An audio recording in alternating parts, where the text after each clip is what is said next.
Well, hello there everyone, my name is Amy, this is the Opinionated Woman, and welcome to Crafty Reads, the series where I craft something and we talk about the last 5 books that I've read. This week I finished my sister-in-law's handbag from the last time, so I'm just working on my scrap yarn blanket because funds are a little tight right now. I'm not buying extra yarn, so I'm working on the secret project until I run out of a specific amount of yarn, but I'm taking this opportunity to work on whips. 1, 2, 3, 4, 5, 6. To work on some whips because they're in there. They're not going anywhere, and I need to I need to finish them at some point, you know. So I am going to do that while I chat to you about some books. The first book I read was Between the Stops by Sandi Toksvig. I'm not going to talk too much about this one because there is a whole vlog reading this and 2 other queer memoirs up on my channel that went up last week, I think, as you're watching this, last week Wednesday. I'll put the link down below if I remember, otherwise just go back and look on my channel. There's a whole vlog of me reading 3 queer memoirs, and Sandi Toksvig's was the last one. So Sandi Toksvig is a actress and TV presenter, and comedian who, and this is her memoir. What she basically decided to do was to track her narrative of her life and the things she wanted to put across in her memoir on the route that she takes from her home to the BBC on the bus, because even though she's a celebrity, she is still an avid user of the public transport system. And yeah, throughout those stops we get a little bit of history about that area. We get a little bit of women's history that's linked to something that's nearby. Which hole am I going into? That's what she said. And then she starts delving into like little bits of her life that you know, that sort of like seems like it jogs a memory, and then she starts chatting about something that's personal, and it's really interesting and well done. So I'm going to leave that there, but if you want to know more, go and check out that vlog. Then I picked up Malibu Rising by Jenkins-Reid. And Taylor Jenkins-Reid, I just think she's pretty good at writing rich people behaving badly. And that's exactly what Malibu Rising is. But it's also like a family saga that I thought was really, really well written and well extrapolated on. We're following these 4 siblings. Nina is the oldest. Huck and the other guy are the brothers that are in the middle, and then there's a younger sister. And they are on the eve of hosting this massive party that they have in Nina's Malibu mansion every single year. And so as we're introduced to the characters, we get told right away that by the end of the night the home will be on fire.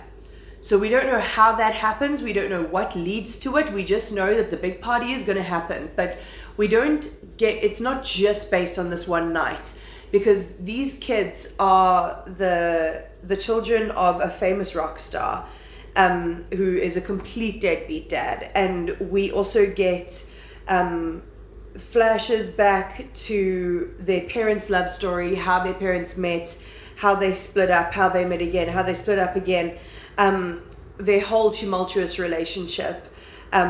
And then ultimately the job of parent going to Nina and her having to support her siblings through whatever means she could possibly have, because both of her parents let her down in some way. I won't get into too much detail because like the story is really, really well written, but like their dad is a cheating, horrible, like selfish man. And even though he had so much money in the world, he still couldn't be there for his kids, which is friggin' like, I mean, Taylor's old as fucking time. But so we get those parts of the history in between them all of the different children I say children, they're all like 20s and up, preparing for this party and the different things that they've got going on in their personal lives, and the complicated relationships they have with each other. So I just thought it was, and then of course the absolutely blowout crazy party that ends in fire. Like that part is like, it made me so tense. I was like, oh my god, I've never had a house party that was that insane. There was a little bit of triggering stuff, so if if mention of cocaine use stresses you out, I wouldn't recommend this. It did stress me out. But yeah, it was just like a really messy book. It had some good extrapolations, some good family tension. And I think she tied it together nicely in a neat little bow, which I thought was, which like I don't always have to have for a story, but she did really well, so I didn't mind it. Then I read Again Rachel by Marian Keyes. Now, I've been reading Marian Keyes since I was a child, probably since I was way too young, considering some of the sex scenes. But she wrote a book called Rachel's Holiday. And that was about Rachel, who is an addict, and her holiday is going to rehab. And as someone who has gone to a psych hospital / rehab, I appreciate that. At the time, obviously, when I read the book, I hadn't gone to rehab yet. Gone to the psych hospital yet. But Marian Keyes is also an addict, and she has been to rehab. I'm not sure if she's been multiple times. I think she might have been multiple times.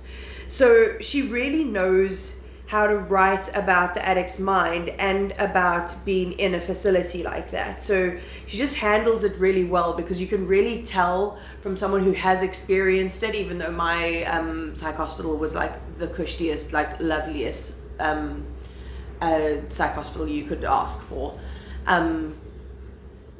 You can tell when someone's never actually experienced an environment like that. So her depiction is really like, it feels like it rings true to my experience. Like it seems like we had very similar institutional experiences. This book takes place much later. Rachel is clean. She is not with the boyfriend that we ended off with at the end of the last book. She is now working as a therapist at the Cloisters, which was the rehab that she went to get clean. And she's doing pretty well. She's got a boyfriend, like everything seems to be trucking along. But because of the title, Again Rachel, you're like, oh God, what's going to happen? And her ex-boyfriend Luke pops back up into her life, and things start coming up from the past that are quite triggering for her and are leading her down a path that, you know, you worry might be a little bit dangerous, especially for someone with addiction. Like history with a problem with addiction. But it was really delicately done. She's also really funny. So it's not just like all down in the dumps, you know, like so many people write addict stuff so drearily, and it's just so freaking frustrating because it's not like that. But Marian Keyes manages to have a really good sense of humor, as well as building up an immense amount of emotional tension, and the tension of like, oh God, is she going to relapse kind of thing? Because like as addicts, that is something that we do have like quite present in our lives, you know, a lot of the time, like what happens if we relapse. And yeah, yet again, Marian Keyes has proved that she can handle these topics like a queen. And she has another one that's out that my mom just bought, so I can hopefully read that one soon. Yes. Then I read The Mothers by Brit Bennett. This cover is beautiful. However, this book was unfortunately forgettable. It's basically following these three characters that are all based around this one church community called the Upper Room. Nadia is a teenage girl who is grieving the loss of her mother, and she meets, what's his name? She meets Luke, who's much older than her, not much older, but like, shouldn't be dating her, but whatever.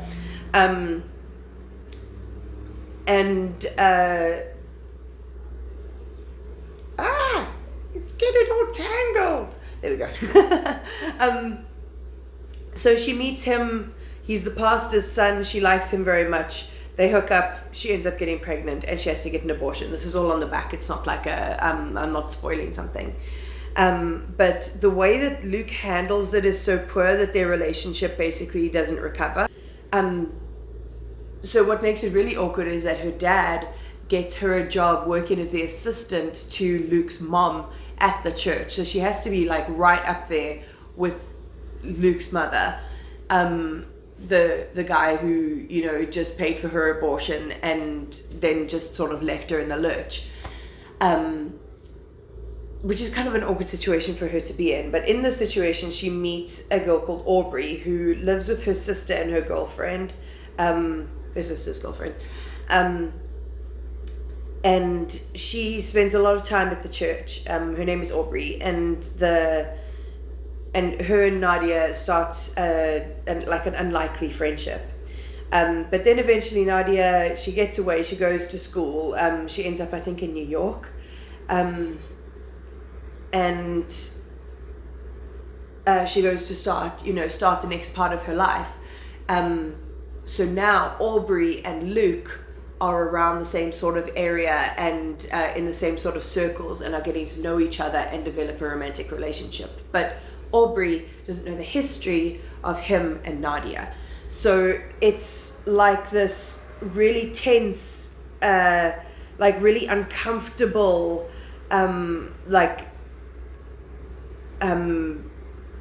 love triangle kind of thing. And I'm not huge for like a cheating vibe sort of narrative, but this is like a really complicated, like really badly communicated relationship sort of situation, and it just came off as really messy. And I mean, that's not always a bad thing. I didn't not like this book, it just didn't hit me and stick with me as much as The Vanishing Half. Like, I had to be like, oh yeah, what happened in The Mothers again? Even though I enjoyed my time while reading it. I find that such a weird phenomenon. Like, I absolutely enjoyed all of this book, and that's happened to me in the past when I've really enjoyed a book and then it just hasn't clung, you know? And I feel like that's not what happened here, but Brit Bennett is a freaking great writer, and I will still read anything else she puts out. If she could put something out soon, that would be nice, thank you. And then finally I picked up Clock Dance by Anne Tyler. And this one is interesting because Anne Tyler is really good at writing kooky older women who sort of insert themselves into somebody's life without asking. So we're following our main character Willa, and in the first couple of chapters we see an event, we do a time skip, we see another event, like these big events that mean something in Willa's life and that stick around with her and sort of show why she acts the way she acts, and how she ends up. And then we're established in, I think it's 2017, where she's married this man called Peter, and she gets a call from her son's ex-girlfriend Denise's neighbor, and she says, Denise has been shot, there's no one here to look after the baby, her kid. She's not a baby, she's like 9 or something, 11, I don't know. And Willa goes, okay, I'm there, I'm like, don't worry about it. Thing is, it's not her son's child, and she's never met Denise before, she's just never met her before. But she is now like at such a loss because she's been spending her whole life like looking after 2 different husbands and then raising her children, and always seeming to be around men, like whether she decided to date them or produce them, that are incredibly ungrateful and like don't really consider her, you know, they're not very kind people generally. And she's sort of at a loss as to what to do because she's always spent her life doing things for other people. So she rushes off to Denise's aid, and then we get like a couple of weeks of her looking after Denise, developing this relationship with Denise's daughter, and the different characters that are around their neighborhood, which form part of Denise's support system. And I really enjoyed that. I thought that was really like, it was such a warm community that I really enjoyed. And the way that it wrapped up just felt so, like, I felt so vindicated reading the end of this book. I was like, oh my gosh, that is exactly what I would have hoped that this book would end like. Nothing really dramatic happens. It's a book about people and relationships and dynamics and what your priorities are and trying to prioritize yourself in your own life, basically. I really enjoyed this one. I really like Ann Tyler. I keep on finding her at the thrift store, so I think I'll keep on picking her up. And yeah, that one went down real well. And that is the end of my Crafty reads. Have you guys read any of these books? Let me know down below. And let me know what's on your TBR for the coming month. I've already started my new book, and it's weird so far because it's a Helen Oyeyemi, but that's cool with me. I like weird. Me here just popping in to say that all the links to help with the genocide in Palestine are all linked down below. I've just got a Funds for Palestine Linktree link. Click on that. There are a bunch of resources. So yes, please help if you can. If you like my content, I have my Instagram, my TikTok link down below, along with my Kofi link, which is just like a one-time tip jar if you ever want to support my channel. But other than that, like, comment, subscribe, all of that fun stuff. And I'll check you next time.